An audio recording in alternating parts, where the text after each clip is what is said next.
Coming at you live from Arizona. This is the Blue Heaven Podcast, and my voice is shot. We did a lot of screaming yesterday. But what is going on, Dodgers Nation? My name is Clint. You can find me as RealFRG on Twitter and Instagram. That gentleman right here is Doug McCain, DMac_LA, Twitter and Instagram. Thanks for rocking with us as always. Doug, we had a good day at Camelback right across the street. How you doing today? Give me some thoughts, takeaways from the time at Camelback. In the words of Ice Cube, today was a good day, Mr. Pasillas. We were out there. We were in the mix. We saw guys, Max Muncy hit a dinger. We saw guys getting in work. Ryan Pepio, the footage you took, he looked good out there on the mound. And all these guys are just bought in. Bobby Miller told us that he thinks this is the hardest working team in baseball, and you saw that today. These guys are going through with the process, doing the little things, the grind of being a perennial World Series contender. You see it in person, and it was a sight to see, absolutely. Yeah, and this is games. We're not even playing games yet, so nothing matters, nothing counts. And these dudes are showing up. They're hungry. It was photo day, so it was a little, I guess we'll say, jovial feeling going on at Dodger Stadium or Dodgers camp. You guys, drop into the comments. We want to know where you're representing Dodgers Nation tonight. Yes, we're going to be trying to go. We might not go live every single day, probably not Friday, because me and the boys need a day off at some point or a night out on the town to go get some of that sweet, sweet chilies down the road. But let us know where you guys are repping Dodgers Nation tonight in the comments. We're trying to read as many as we can. I think we are live on Twitch and YouTube right now. Not sure about Facebook. No Facebook right now, so we'll eventually get that straightened out. So tell your grandma in person to put it on through YouTube. But Roach is in the stream. What's going on? Good pal Roach. He said, had a good day today at my warehouse, getting heavy on the inbound side. He's going to keep us updated. That's the type of stuff people really need to know about here on Dodgers Nation's YouTube an on channel. time Roach. Usually, I know, right? Usually he's there with 2 minutes saying he's right on time, right? So nice to have you in the chat, Roach. How's it going, my man? Got a Pacifico. That's his beer of choice, too. It's true. Thank you, MH. There you go. We went and bought beer. This guy, if he has a thimble of beer, he's going to turn beet red and he's going to die. So no, we try not to. We try not to. Man. Hey, yeah. I think Todd gave us his address. So just send area codes, guys. That's what we're looking for, area codes. I hear we left Los Angeles and it started to like rain and hail and go nuts out in L.A., so it was windy as hell. No. Noah turned into a popsicle. He nearly blew away and shattered. It was so windy and cold here at Camelback Ranch in Arizona. Weird weather, huh? Very weird weather we got going on here, but that's a very exciting show to talk about the weather. Noah checks into the stream on YouTube, confirms very windy, very cold, nearly died. Joseph checking in from the 707. Michael Carrillo says rain is coming to LA very soon. Chio Romero says he's going to Arizona to watch the games. Let's go Dodgers. Yeah, games start this Saturday. The Dodgers open their Cactus League season on the road in Maryvale against the Milwaukee Brewers. And we got the news today. We have a Game 1 starter who was kind of the unofficial games or number 6 starter in the rotation last year. Your friend now, Michael Grove. Give us some Michael Grove thoughts. You talked to him today in the clubhouse. That video is coming up on our YouTube channel very shortly, so do check that out. Subscribe while you're here. YouTube.com/DodgersNationTV. Leave a comment if you want Doug to do one of these shows shirtless. Send a $57 super chat, and he'll do it immediately. Don't do that. But, yeah, talk Michael Grove. Talk about him getting, what he had to say about him getting this moment. Yeah, Michael Grove, the Grove, I think it's going to be a big moment for him, definitely getting that first action for the Dodgers out there on the mound. Also, he'll be the first Dodger at the big league level to experience some of the new rules, the pitch clock, not throwing over. So we'll see how he adjusts with that. He told me he works fast, so it's not going to necessarily affect him in any way. And I just think this is a guy who has quietly improved because you know the Bobby Millers, you know the Gavin Stones, guys that project to be number 1, 2, or 3 starters in the future. But Michael Grove was the guy that came up last year, had 6 starts for the Dodgers, and he is a guy that has been improved at the minor league level. I think you look all the way back to when the Dodgers protected him from the Rule 5 draft in 2021, only to not have that Rule 5 draft. A lot of Dodger fans out there were saying, well, why do you want to protect a guy that had a 7.86 ERA in 71 innings? That's because he has improved. And last year had 6 starts with the Dodgers, and his final 16 games between OKC and the Dodgers at 3.63 ERA, and he lowered that walk rate. So the big key for him, as he told me today, was commanding that strike zone and throwing strikes, pounding the zone. throwing that curveball for strikes. When you see him having success and being effective, it's when he's throwing that curveball for strikes. And also, he told me that he's working on another pitch, that changeup. If you can add a third pitch to the mix, you got a fastball that ranges anywhere from 93, 95 miles per hour, throwing that curveball and a changeup. He's the guy that can help out this team. Yeah, he's going to be a guy that they rely on a good amount. Him, Pepio, you're going to see a bunch. When we see Bobby Miller, when it's Miller time in Los Angeles, it's going to be for a reason. They want to give him an extended stay or give him that look, that one look or something like that, and get him give him some homework when he goes back down to AAA, maybe a spot start. But when we see Bobby Miller, it's going to mean business. When we see Michael Grove, it's going to be part of getting through the grind of a 162 game season. But it's good to talk to Michael Grove. We were there, all of the boys were there in the locker room, hanging out with Michael Grove. Great interview as always with this guy D-Mac. So leave that like button, hit that like button for D-Mac and the Gun Show. We got in here Alexander talking about who's got the better triceps, Doug McCain or what's his name, Alejandro Pendra. Alejandro Pendra might be the wrong one. That's me dating myself a bit there. Jeremy Pena. Hey, World Series MVP, Jeremy Pena. No, but look, Michael Grove, a great opportunity for him. You're happy for him, and I think you brought up a good point, is that he's a guy that's almost like a role player for this team in the sense that last season he came up and he 8 innings down the stretch for the Dodgers, and he prevented some of those bullpen games. And like I said, he has improved. So he's getting better. He's a guy they took out of West Virginia when he had that Tommy John surgery. The Dodgers have seen something in him. It's just about really trying to maximize that potential. His ceiling is an ace, but he's a guy that can be more of a back-of-your rotation type starter, guy that really embraces the role he has on this team. We know how much Dave Roberts loves the Ross Stripling guy, that Ross Stripling role, somebody that might relieve a little bit, might start 6 to 15 games in the season. I don't think we'll see him as infrequently as we saw Mitch White last year, where we saw him, in fact, so often they had to ship him off to elsewhere. But I'm excited to see what this kid can do. But if we see a lot of him, then there's other concern. Noah Syndergaard is hurt. Dustin May is hurt. Clayton Kershaw is hurt. If you're seeing a lot of Michael Grove, then Ryan Pepio either is not producing or he's hurt. So you hope the best for him, but you don't want to see a whole bunch of them. You don't want to see a whole bunch of them. I think one thing to also look forward to with those new rules that encourage stolen bases is, can he keep runners on? Because he allowed 6 steals in 29 innings in the show last year, so we'll see how he makes that adjustment. But, yeah, it's all about the command. I mean, he had a 12% walk rate in all 3 levels, but issued just 18 walks in his final 16 games. So, Clint, I like guys that are trending in the right direction, guys that are showing improvement. And, yeah, I think it's big for him just as a confidence booster, too, to be that first guy. Because, look, those are the games you remember in spring training. You remember the first game. Everyone's going to be tuned in. I mean, we're all starving for Dodger baseball. And for Michael Grove to go out there and have success, I think that's going to be big. Because, yeah, he has flashed, but I think getting off to a good start is going to help him tremendously this spring.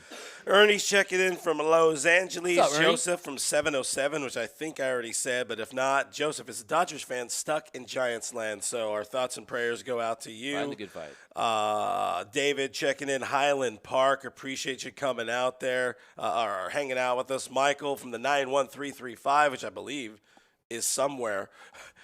Angel Swole from Redlands, California. Respect, guys. Much love from Redlands. Appreciate you. Angel Swole hanging out. Gabriel asking, is there any chance you see Mookie starting at second base and Hayward in right field? I'll tee it up to you. My quick thought on it is maybe occasionally, full-time, not a chance. For Mookie Betts at second base? Yeah. That's really just to prevent injury. Keep him engaged during the season. We heard recently that maybe he ends his career at second base, and you consider Mookie's athleticism, how he can play that position. Any position on the diamond that Mookie wants to play, he's going to be able to play that at an elite level. You see his work ethic, but we're talking about not just a Gold Glove Award winner, a perennial Gold Glove Award winner in right field. He's got a hose of an arm. You get the most value of him at at right field compared to second base. So I want to see Mookie in right field, but it is fun. I love seeing him turn those double plays, and we'll see. I mean, if the team gets decimated by injuries and Mookie wants to step up and you have a surplus of outfielders, if they work out, you just brought in Peralta, and we know some of these other guys can play those corner outfield spots. Yeah. Chris Taylor, I think, is going to see more outfield than he is infield this season once again. But, yeah, Mookie is going to be in right until further notice. They made some late moves. I think these late moves were really key at giving Dave what he loves, the optionality of some stuff. You bring up the David Peralta, very good pull. If Trace Thompson could be anything like he was last year, but ideally hitting left-handed pitching more than right-handed, you could see Mookie get more days off at second base, especially with the plan that of J.D. Martinez being the full-time DH.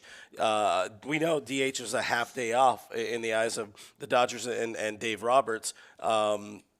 So you got to be creative to get Mookie days off. He should not be playing 162 games. If you can get 150 some odd, that's probably a good pocket for him. But a lot more. We haven't even started playing games here in Arizona, so let's wait a little bit. You will see Mookie playing a lot of second base though with Team USA, and I think that's going to be kind of fun. Yeah, so that'll be Mookie is right where he needs to be, and that's in right field. And to me, Clint, I look at some of these right fielders we saw growing up and power hitters. He had 35 home runs last season. He had those 9 pounds of muscle. He's swole, Mookie. I just feel like you play that second base position, it's going to be a Jeff Kent or a Jose Altuve type or someone like that hits for some pop. No, I want to see him in right field because he's not going to have to think as much. He plays that position at such an elite level. He's going to be in right field. What does he say, though? They pay me to go out in right field. Gabriel's checking in from Tijuana. Thank you for hanging out with us. Gabriel, I overdid it there. Chio says Grove has so much potential, or has much potential to be great. Yeah, I mean, any pitcher drafted and brought up by this Dodgers front office and this pitching crew that we got to spend a little bit of time around. And by the way, Mark Pryor is still a very imposing man to be next to. And when you're a shorter Hispanic boy like me, Nando 390, if Clint lost his voice, then they must have been raging hard last night. Absolutely not. We were dead last night. We were raging on the car ride over, though, playing. The weather outside was raging. Yeah. Well, I also stupidly left because, in our Airbnb, and I need to reach out to the homeowners, but for some reason the heater's on in Arizona, but it's like set to like 80 at night, and your boy don't like sleeping in the heat. So I left the windows open, but then it started gale force wind, rain in the middle of the night, and everything. Shout out to Gale. So, anyways, that did not help my your boy's throat. Yeah. And we got to lower the heater. So, if the owner of this Airbnb is watching this, drop the access code to the heater down below in the comments. We'd really appreciate that. We know you're watching. Or make the access code in the amount of a super chat. I think it's a 5-digit access code, right? Four. Hey, that sounds like a great idea. $1,000 plus. Anyways, we had a comment that asked some thoughts on Dalton rushing. I got nothing. The kid can rake. I mean, what more can you say?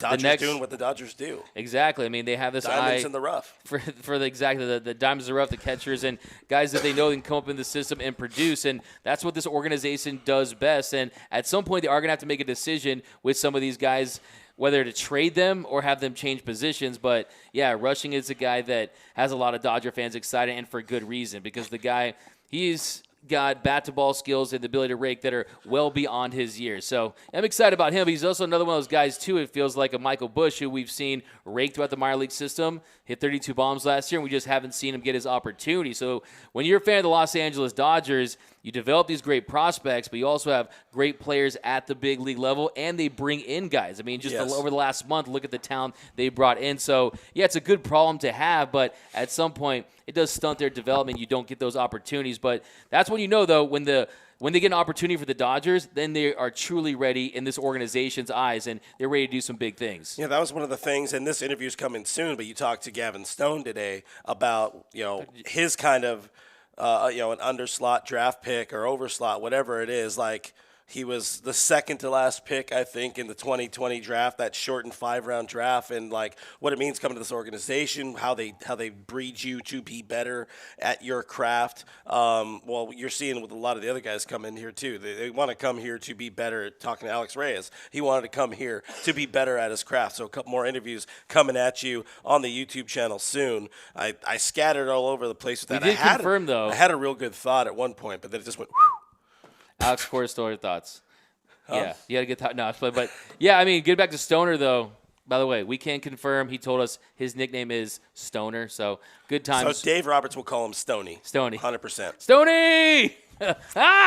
No, but yeah, I think you bring up a great point that some of these later round draft picks, these underslot guys that end up in this organization, it really ends up better for their careers than maybe being a high draft pick for an organization that doesn't know how to develop as well as the Dodgers. And Gavin Stone is a perfect example. I was really impressed with him. I think the presence, the moxie that I think he possesses, he's going to be special. I truly believe that. Special day. It's a special day. Ruben checking in, 818 San Fernando. Thank you for hanging out with us. Ruben, Alexander Z, on top of the tricep love here from D-Mac. Also wants to see Corbin Burns and Shohei Ohtani as Dodgers in 2024. I think everybody would want that. Gary A checking in. He said, from the broom closet studio to y'all kitchen. What? It's not our kitchen. It's Airbnb kitchen. Shout out this house. Right across the street, a stone's throw away from Camelback Ranch dirt. Hey, we are cooking up you content from this kitchen, so that's all I have to say. And I think that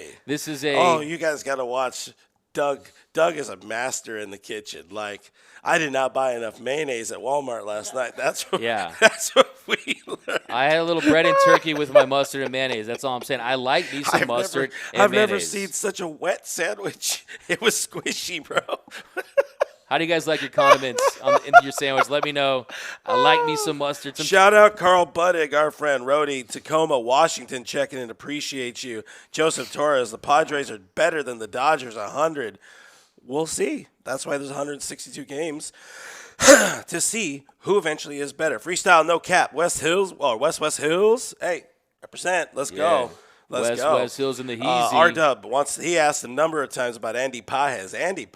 Pages Pages looking good. He lost like 25 pounds. He looked like he wasn't overwhelmed being in that clubhouse. No, and he's another guy that's so confident in his ability as a hitter. He hits the ball so hard, has that raw power that he's not afraid. And he's another guy that you can tell is just waiting for that opportunity. And when he gets it, we'll see if he sees it. I mean, there's a lot of prospects out there. I mean, there's a lot of prospects that I think have a great chance of having success for the Dodgers. He's absolutely one of them. But I think that this time of year, when you are exposed to a lot of these prospects or a lot of these up-and-comers, you think, oh, this is going to be the next this guy, this is going to be the next that guy. The reality is about 70% of prospects don't have an impact at the big league level. But you have to scratch off those lottery tickets and see if you have a winner. And you trust the raw stuff. You trust the hard hit rate and the bat-to-ball contact. And Pages is a guy that I think has a chance to be a legitimate big leaguer. Yeah. Alexander Z's repping, man. I can tell he rocks with us because he's talking about the Ohtani, the Burns. Have you missed any of our videos? Probably not. Shout out to Alex Z. Appreciate you, my man. Always rocking with us. Always rocking with DN. No, we'll try to get some Andy Pages. I don't know how good his English is, so Juan might need to help us out. But try to get. Hey, we're gonna be out here a long time, so Doug's trying to get everybody. He's trying to get the janitor. You know, he's trying to get Julio and Julio Spanza in here. We're ready to rock.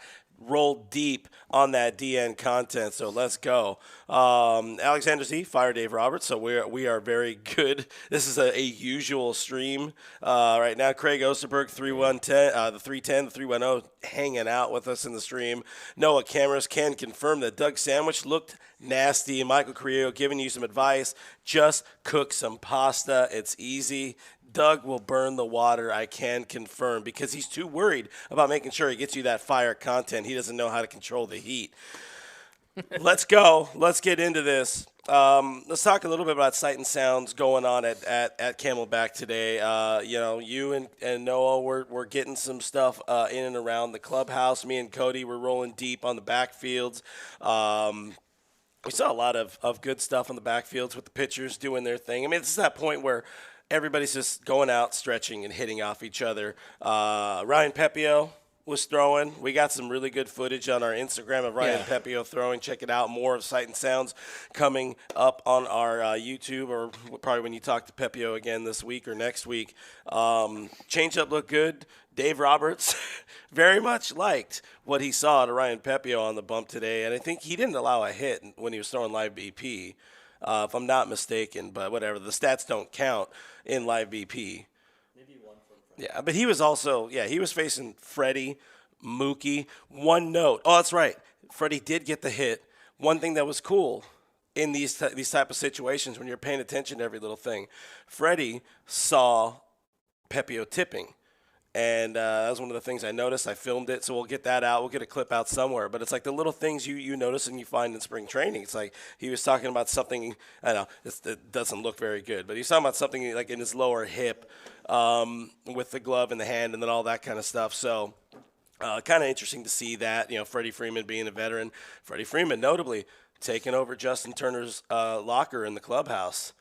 You've been there just last year, the last couple of years. I've been in and out of that clubhouse for a couple of years. That kind of telling about the whole idea of the new leader of this Dodger organization, or I guess field staff, whatever, set it up great. Yeah, that's definitely one of the first things that hit me when I walked into that clubhouse was looking over at Justin Turner's locker and seeing Freddie Freeman right over there. He was 4 or 5 lockers down last season, and this whole entire clubhouse, just in general, the vibe of it, it just feels like it's a Mookie, Freddie, and Kershaw show. Kershaw is the guy that there's just aura around him at all times. You don't mess with him. Yeah, you got dudes kneeling in front of him. It's great, man. Hey, we're all big believers in Christianity, right? But you look at the corner where you have Freddie Freeman and where you have Freddie Freeman and Mookie Betts. They're just a little more lively. I mean, I just think that they feel more comfortable as Dodgers. They feel more of an ownership to this team and being the leaders of this team. And I think it's pretty interesting, too, because look at this offseason. Freddie Freeman, he gets his old pal in Jason Hayward. They broke into the bigs back in 2010 at the age of 20. And then Mookie gets J.D. Martinez back. So it feels like this organization is saying these are our 2 guys, and we're not only going to try to put a World Series contender around these guys, we're going to keep them happy while doing it. I think that's the model for this organization moving forward is, hey, we're going to not only bring in these superstars, we're going to cater to them. We are going to, if they don't want to talk to the media, they won't talk to the media. If they want to bring in, also probably just because it's a hungry team that's starting a new season. But, yeah, it definitely was a different feel than it was last year. Yeah. And it's still early in the whole spring slate, too. Again, these dudes aren't even playing fake games yet. Like Dave talked about in his full team meeting, this is going to get monotonous real quick, and that's what you'll see more of it. But right now, soak up that exuberance. Yeah. We all very much recommend you guys go into the clubhouse before spring training game starts. Just get yourself a pass. Get all those interviews it's really done. Easy. Just tell me no DMAC_LA. They'll let you right in. Hey, no, but I actually want to get back to your point. Sorry for hitting you. I just want to get back to your point about Ryan Pepio. I think that was a great observation that you made there on the pitch tipping. I actually didn't see that, but you told me all about it. And I think kind of my observations from Pepio, and I want to get your opinion on this too, is he just felt so much more comfortable and poised out there. Like he belonged out there, and that he kind of shed the whole, do I have it? That self-doubt. Am I a legitimate big league pitcher? Because he was last year's Gavin Stone, right? He was the 100%. Guy that people talked about, had that world-class changeup. And yes, he did have his ups and downs at the big league level, but he also flashed. And the fact remains, when he has that command, he can be effective at this level. And I think during his at-bats today, he had a much better control of that strike zone when I was looking at him. So for him, that's what it's really about, is controlling that strike zone and just kind of working his way and finding a role for this team. Because let's not forget, one of the reasons why I think there is a great energy in that clubhouse is there is legitimate competition across the board with so many guys. But, I think it was cool to see that moment that you talked about with Pepio. And then did you tweet that thing about with Doc? F&A. Oh, that was great. Yeah. A big league spit. Yeah. It was great stuff. Check it out. At Blue Heaven Pod is where I posted. That's very not safe for work, kids. It's such a baseball, that's such a baseball video. Yeah. Dave, that's the thing. That's where, Dave, what he gives the media is a lot different than what he is with his guys. And when he's with his guys, we saw him hanging out with Freddie Mookie and Jason Hayward. He's in there. Dave's a shit talker. He is. Despite the popular belief of what Trey Turner thinks, this is a shit talking team. They have fun. Trey Turner, I don't know what he wants. from his recent interviews. Play with But BFF. yeah, Dave's a ball player, and he's an old school ball And player. that was a big league spit. It was like, yeah, like a big league spit right yeah, there. it's like an 80 grade spit. 80 grade that, spit. That spit can Yeah. go and steal a base right now in the World Series. Yeah, no, absolutely. But yeah, Dave's that Gets guy. the He's Taco rah Bell. rah, and we've all seen the clips. He goes around to everybody. Gives You guys love confidence. Dave, but yeah, I like getting back to your point about Pepio. There's a different Pepio and Estepio, as Doug McCain would say. He's carrying himself with a different bravado on the field. Like he looked like he belonged. I got some video of him doing his long toss or ending his long toss. You know, he takes off the hat, the show flow. I'm waiting for Cody. I got to find that footage for you because it's some real good stuff, and you're going to want to slow-mo that, make it a Pantene commercial Yeah. for His Ryan show flow's Pepio. elite. That's show flow. Yeah, that's I was ace level. I was actually going to ask hair. you that earlier. Do you think Michael Grove made the mistake of cutting his show flow? Because as a pitcher, you might want to keep the show flow. Gives you 1 or 2 more miles per hour, a little more depth and break on your slider. I mean, you know, we saw what happened with Brian Wilson back in the day. It kind of didn't That's a work good out point. when That's he a good point. when he had to de-caveman himself a little bit. But also yeah, another note on Pepio. be high on Pepio is my last point. There you go. Buy all the Pepio stock. But yeah, I think my other thing I want to point out with Pepio too. I was talking to him. He said that his wife's his father-in-law and their family was in town watching Yeah, him. we were right so, next to him watching him. Yeah. So you got that extra Pepio in your Stepio too, just knowing you want to impress them and show out. And yeah, I think that was really a big takeaway for me. I mean, I was really impressed with his whole demeanor and his moxie, as they say. Yeah, we were hanging out next to the Pepio clan. Andre Jackson's family was there as well. He ended up pitching afterwards. Gave a base knock to Austin Barnes, but Barnesy looking good. Barnesy looking like the grizzled veteran he is. But about time to move on from the Pepio. We're big Pepio stands here. He came up to me in the clubhouse, dapped me up. I'm like, my boy here. Look at this guy. Look at this pretty man right here. Use me. Wow. Moving on. Other things I saw. I know you and Noah were on the more boring side of the field of what's going on at Camelback, and maybe that was intentional, but we got to see, Cody and I got to see. I keep pointing out this way because Cody's like right there.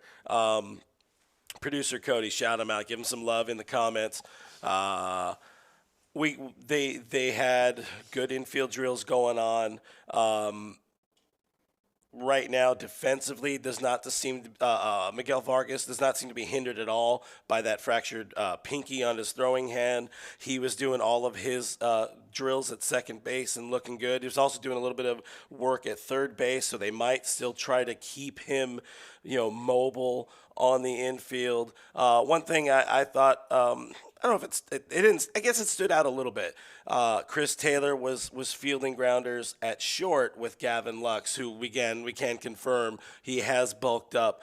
He took the Doug 90X and got that gun show going this offseason. Got that dog in him. But Chris Taylor, Dave talked about it earlier this week, that he was kind of hindered last year by that elbow on all facets of his game. But seeing him back in the infield, back at short, it looks like he is somebody they will consider as a backup at short for either a day off for Lux or an injury or whatever it is. And for what it's worth, Miguel Rojas, who changes his shoes like 3 times on the field for some reason, they're all heat. Yeah, it's kick all game strong. heat. Miggy Rowe, keep the shoe game strong. I want to see new cleats every inning. He was actually in a ball game. Those Kobe's were actually not even cleated. He was just going straight sneakers. Those are just you like could go sneaker on the barefoot turfs, style. But Miguel Rojas and Max Muncy were doing all the fielding. Not all, but a lot of the fielding at third base. But thoughts on seeing CT back on the infield dirt, back at his home position of short, something he's talked about a lot in the offseason that he kind of wishes he could play more. Yeah, I think my biggest takeaway with that is that it means he's healthy. It means he's not feeling any ill effects from surgeries last year. He was banged up, had the fractured foot. He was dealing with stuff all season, and you didn't get the most value out of him. You saw him just in the outfield, and yes, there's no question about it. Chris Taylor can play the shortstop position at the big league level on a competent level. The only issue is you want to mix him around. He's not going to be your everyday shortstop. We know the Dodgers have full faith that Gavin Lux can get the job done, and if that doesn't work out, you pivot to a Miguel Rojas. But there is a situation where we know Chris Taylor does not need to be in the opening day lineup. He does not even need to be a starter. He will find his way on the field. Injuries always inevitably occur, and that's when he steps up. That's when you get the value of the Chris Army knife, and I think you will see him in the outfield, but I am excited to see him in the infield, and we did see that towards the end of last season. It's not like he didn't play any infield, but look, he's said it in the past that that's his favorite position to play. He likes the reads off the bat. He's athletic enough to play the position, but you don't want Chris Taylor as your everyday shortstop because, one, it's a physically demanding position. He's a guy who's been banged up. I would prefer to keep him out of center field and at the shortstop position, kind of play him there in a pinch. But also, too, like I said, they gave him that 4-year, $60 million contract because of his versatility. And I think that he continues and gets back to being the Chris Taylor that we saw last year. Also, too, we need to see him. First of all, I lost my train of thought because I saw the Kenny that I got at the Denny's yesterday. I won this Kenny in the claw machine. I spent $5. I said at the $5, that was it. And I got on the 5th try, so give it up to me. But shout out Denny's. It's about that lifestyle. No, it's not Denny's, it's Kenny's. By the way, the Grand Slam was called that because of Hank Aaron. Okay, I digress. But, yeah, kind of getting back to Chris Taylor, Clint, I think, it'd be great to see him play some shortstop because that's exciting. But also, we need to see him get back on track at the plate and be more like the Chris Taylor of old. Last year, had a strikeout rate of over 35%. That was second lowest behind Joey Gallo. So, we need to see him improve. We know Chris Taylor is going to strike out, but he's also got to make better contact with the ball, harder contact with the ball, more consistent contact with the ball, find some gaps, and you really hope that the shift restrictions will help him out along with a few other dudes going into 2023. No question. Great points there is that striking out is a part of his game. You just want to see him get back to more his career norms, something 26, 27%. But I will say I'm in fear a little bit of Chris Taylor becoming the next Cody Bellinger, in that he's going to be the scapegoat, the guy that fans ride on when the team doesn't have success or he goes through big slumps. But it comes with bigger contracts, come with scapegoat opportunity. For sure. And at this point, you have to say it, that contract, he's the modern-day Ben Zobrist, right? That contract really hasn't paid dividends at this point, but we're just right in the middle of it. And he has a really nice year this year. He's going to get back on track. And I will say, too, he's such a gamer that a lot of guys last year, they would have missed half the season. But we know it's hard to keep him off the field. Another one of the things that Dave Roberts pointed out, that this guy is a gamer. Got a lot of good comments. I want to get into the comments for a second. I point off this way because this is where the comments are. So this is where comments live. That's where Cody lives. That's where Kenny lives right now. Shout out Kenny. I want to transition a little bit into more of in the clubhouse. After all the work around is done around the fields, the boys go in the clubhouse, they shower, they get the hell out of there. Early days, early in spring, but I kind of commandeered part of your conversation with Gavin Lux off camera, and Gavin Lux, just hearing him talk about it. We've seen some of the interviews he's done with Sportsnet and at other places, but hearing him talk to you and by proxy me openly about how different, how much better he feels about every facet of moving back to short, particularly on the throwing, because every Dodger fan knows, especially the fair weather fans, they'll throw it at him as an attack, like, oh, this guy can't throw, he can't throw. Moving to second base as a shortstop, that is a much shorter throw all in on the Gavin Lux era, and I double down. I will retweet that. I feel even better about it after hearing him talk. Yeah, absolutely. You can feel his excitement heading into this season. You can also feel that he has put in the work, and it's not just that he's looking swole, that Gavin Lux has really added some muscle. And he told me, he's told me face to face that I want to hit more than 6 home runs this year. That was great. And I told him, hey man, you're gonna top Aaron Judge and hit 63. So I think the thing with Gavin Lux too is like the point you were talking about. I went up to him, I said, hey, look, I tell a lot of Dodger fans out there that are concerned about you moving to shortstop that why were they concerned about you going to second base? Because that was the adjustment, was going from short to second. Great. And when you're a player like Gavin Lux, who plays so much better when he's free out there on the diamond, when he's not thinking too much, when he's playing the shortstop position, he can just rear back and launch that throw and make those throws. And he doesn't have the strongest arm in the world, but it's strong enough to get get the job done. Also, when you look at the athleticism and kind of the physicality that he plays the position with, I think that his athleticism is going to stand out this year. I mean, he's top 30 in sprint speed. He is an athlete on the diamond, and you can feel that this organization is going to give him an extremely long runway, and I think that he's a guy where, look, I think he has an outside shot of making the All-Star team this year. I really do. I think that the power. Bold proclamations here from D-Mac. I mean, if you look at his numbers before the injury last season, hitting around 300, the bat-to-ball skills, then it kind of fell off a cliff. If you add that bat-to-ball and with some power this season, I mean, you're talking about a guy that could easily be a 130 WRC plus type of hitter with some pop. I'm all in. Like I said, I'm all in on Gavin Lux. I think he's put in the work. One of the things he mentioned to you is about keeping that strength during the season, finding that routine to work out, because he admitted it's a long season. You get tired, but keeping the workout, even he's one of the guys who went to Driveline with Mookie. Mookie heard from Driveline, put on more weight. It's going to help your strength. Maybe Lux was playing a little too skinny. He looks more jacked. He put in the work. Maybe it keeps him more, keeps him healthier and more.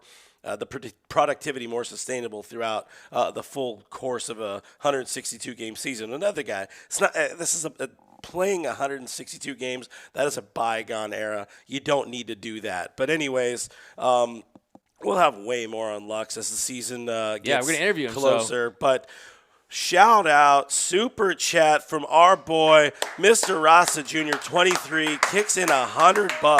I don't know where all you people get $100. I've never seen that in my life, but we appreciate the love. We appreciate this. Donate $100 towards food. Get something better than Denny's. LOL. Shout out to Kenny. Go Dodgers. Love you for that. Appreciate the super chat, Mr. Rasa Jr. 23. That's what we're talking about. These boys over here keep talking about wanting to go back to Denny's. We mostly went to Denny's last night because we was dead tired. And that was fine dining to me. It was close. Yeah, fine. And it was right next to the Walmart where we needed to go do our shopping. Michelin chef. But that's a great one. Gary Lee's checking in the stream. He says, Clint need a shot of whiskey to fix that throat. I did not buy whiskey. I only bought Pacifico. But these boys don't drink with me because they soft. So Bro, he's tripping, man. Crushed brew. Call me Chuck McKay in the streets, all right? Why are you lying?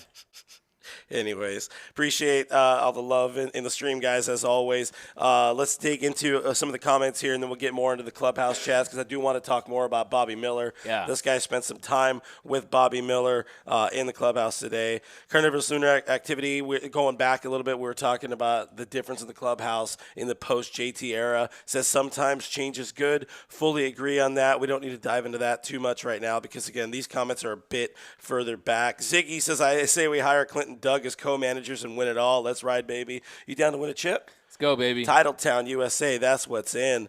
Be the Bob Garrett. Ziggy says, Cody, you can be the hitting coach. You got this? Yeah, you got that dog in him. I've seen it. I've seen you in office baseball. Struck him out a few times back in the day. Brian wants to see. Well, it says CT3 used to be our leadoff hitter. Now he's competing with other guys for a spot. Shows you how many great players the Dodgers bring in and develop. Really good point. I mean, that 2017 team was pretty magical. We talked a little bit about that last night amid the whole Mookie cheating thing. And my God, does last night sound like such a long time ago saying it that way. But yeah, that was a very good team. CT was very good in that leadoff spot that year. But Mookie Betts is the leadoff hitter, and that's insane. You also had a short era of Trey Turner doing that, but Marcus Lynn Betts is the leadoff hitter. That's pretty nuts. Ziggy also says, I think I saw somebody say that they need us to do the pre and post game, and that John Hartung and Jay Hare have nothing on us. I love John Hartung. He's a friend of the show. Technically, both of them are friends of the show, but that's a hard job. That's a lot of work. Yeah, I think they crush it. I mean, just give me the opportunity. I wouldn't turn it down. You know what I mean? I would do both. I would do this one first, and then we're gonna need more on the super chats for sure. Eddie asked him what the weather's like. Well, it was cold in here. It's hot because again, I need to fix the heater with the homeowner. It's a little bit better, yeah. It's not blowing because it's right above me, so it was just basically reflecting. We got it fixed. Oh, you got it fixed? Yeah, we got it fixed. Let's go. Noah confirming in the chat we're eating better than Denny's tonight. That's awesome. We We're going to Chili's. Let's go. The Bloomin' Onion. disrespect to Denny's. Ichigo 15 says Xander over Lux. Hey, again, 162 games. Who do you think? Who you got? Who's going to have the better season? Lux? Try to take the bias out of it. Lux or Xander Bogaerts? Well, I got bro hugged by Lux today, so I got to go with Gavin Lux. You bro hugged Lux. Okay, I initiated the bro hug. But it seemed it like was like a 70-30, maybe like a 70. I've seen 90-10. I've seen other media try to hug these players, and it feels really uncomfortable and awkward and kind of like charity service on the players' part. But that was bro. Look, I mean, I think obviously Xander. Look, if we're being completely honest, taking my Dodger blue color glasses off for a second, Xander Bogaerts is the established shortstop. He's a guy that is an all-star level. He's more of a proven shortstop. So I think that I'd be lying to you guys if I said that I could just say here outright that Gavin Lux can have a better season than Xander Bogaerts. But I don't think that that's the conversation with Gavin Lux. I think the goal for him right now is to firmly establish himself as a big league shortstop, as the long-term solution at shortstop for the Dodgers. He's got that influx of strength, and I think that's going to pay off. But, we'll see. I mean, a little too early for that, but I do think when you consider value-wise, when you consider the fact that they paid him that big bag, 11 years, $280 million for Xander Bogaerts, that's how you have to look at the value they're providing each team. So, I still feel good about Gavin Lux. And like I said, I think if I could pick one player on this team to get off to a great start, it would be Gavin Lux, because I think that it's going to go a long way. And he's a guy that is just a different player when he's playing with confidence, and that's what you want to see. But is that a Padres fan out there? As a Padres fan, we always appreciate our Padres baby. fans in here. I'll just say this: I don't think there's going to be as big of a difference between the numbers as you would think.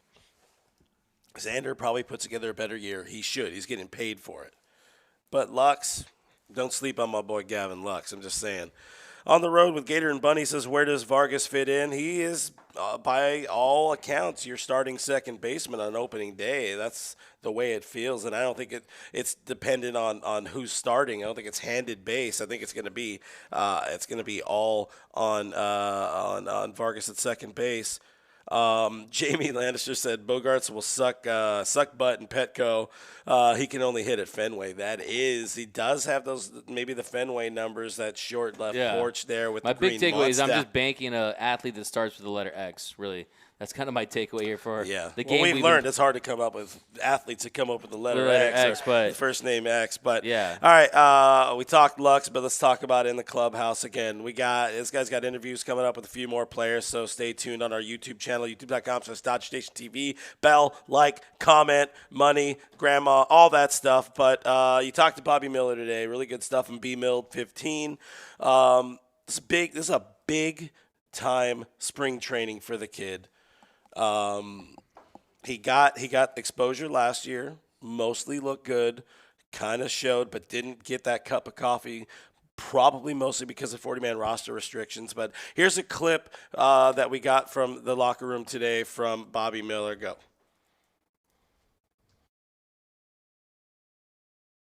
Obviously, I want to make it up to the big stage, but, that's not the biggest thing. Obviously, the hardest part is staying there.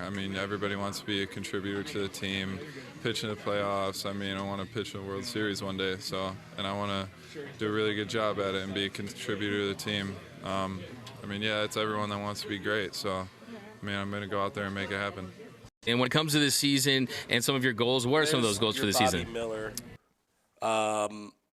Not the most exciting kid to talk to for sure, but he's a good kid, a friend of the show. He listened to the Diego Cartaya, but kind of react to what he had to say in that in the clubhouse and your extended take of your time talking to him and what he's kind of taking into this spring training. Yeah, I think the thing that really struck me from his response is you ask a lot of guys those questions about their goals and what their plans are, and they'll give you a lot of these cliche answers where they're talking about, whatever the team needs me to do, I just want to win. But when I asked him the word goals, and he mentioned playing in the World Series, winning a World Series, that kind of stuff. That's what really impressed me. It shows you the expectations that he has for himself. And when it comes to minor league pitchers, this guy has top 10 stuff. I mean, this guy has the potential in the ceiling to be an absolute frontline starter. And everyone talks about that electric four-seam fastball. Averages anywhere from 96 to 100 miles per hour. It topped out at 102 miles per hour. But there's some scouts that say that that might even be his fourth best pitch because his other pitches in his legitimate four-pitch mix are all above average. The only issue with him is commanding that fastball. That seems to be the issue with pretty much most pitchers trying to make it. But, yeah, I think he has that certain it factor. He really has that it factor. I mean, we were talking about his cleat game and some of the cleats he was talking about for a potential major league debut. And you can tell that he's thinking far ahead. He's thinking big time. Maybe not that far. I even told him about. I even joked with him. I said, "Hey man, you got to get yourself a Jordan brand deal. Then you don't have to pay for these." And he goes, "That's the plan." So look, I mean, that's how he feels about himself, and you can see he has that quiet confidence in his ability. He knows he's nasty. He knows he's electric. I do think Dodger Stadium is going to be Bobby's world. Like you said earlier, I think it's going to be Miller time. And the thing I think he does need to work on, what a lot of scouts say when they evaluate him, is that fastball should probably miss more bats. It should probably get a little more strikeouts. More bats, and it should hit the strike zone a bit more often. And if I'm not mistaken, you guys can go and check out the article on our DodgersNation.com. But our Noah Cameras spoke with ESPN earlier. I think it was last month. Kylie McDaniel, who is ESPN's big-time prospects guru, one of the things he mentioned was – it's gotta hit the command, but a good takeaway is like the floor, the absolute basement floor for this kid is a lights out reliever, somebody he kind of equated to an Eric Gagne. So if that turns out to be the floor, it's pretty friggin' impressive. Yeah, absolutely. I mean, if you can get a lights-out, multi-inning reliever, I mean, that's where the game is trending anyway. You're seeing less innings by starters, especially in this organization. But I still feel when you consider the fact that he's emerged as the Dodgers' top prospect, he's a guy that they've invested heavily in, not only financially, but also just from a developmental standpoint, that you want to see him be an ace-level pitcher. At the very least, a middle-of-your-rotation starter that has electric stuff. But if he does pan out as a top-level reliever, it would be somewhat of a disappointment. But, I mean, look, it's the fact that he's contributing at the big league level, if he is, can you imagine how much his stuff would play up in short bursts? But I will say one thing he does need to work on is having more success with runners on base. Because when you look at his numbers with runners on base, where the base is empty versus when runners are on, it's pretty staggering. Last year, opponents had a 522 OPS when the bases were empty. That number jumped up to 786 with runners on base. The velocity dips. You see less swing and miss.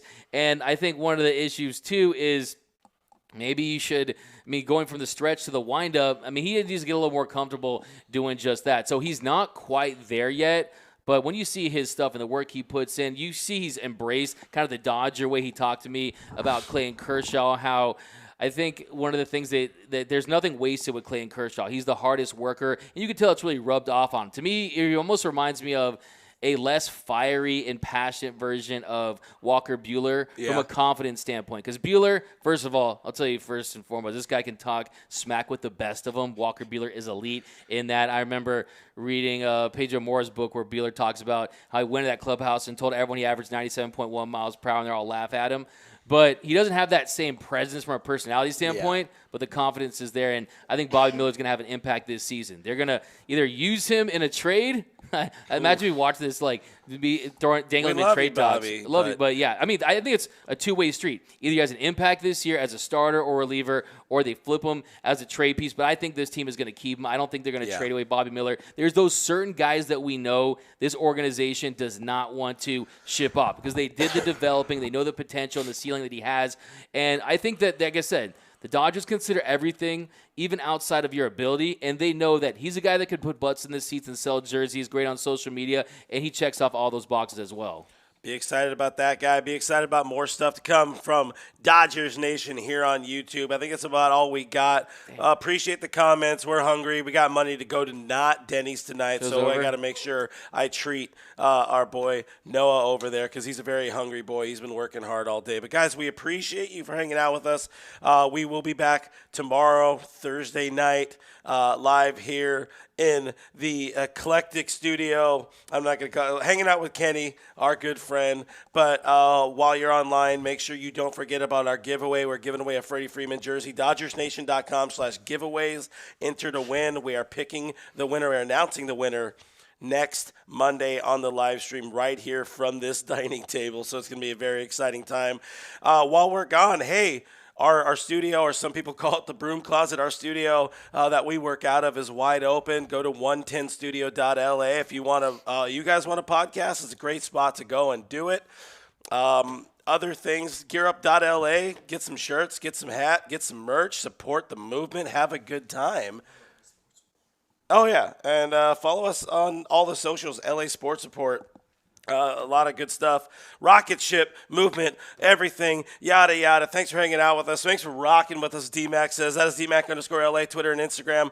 I am Real FRG on Twitter and Instagram. We're Dodgers Nation just about everywhere on the internet. Subscribe for a freaking great season of content. Bye.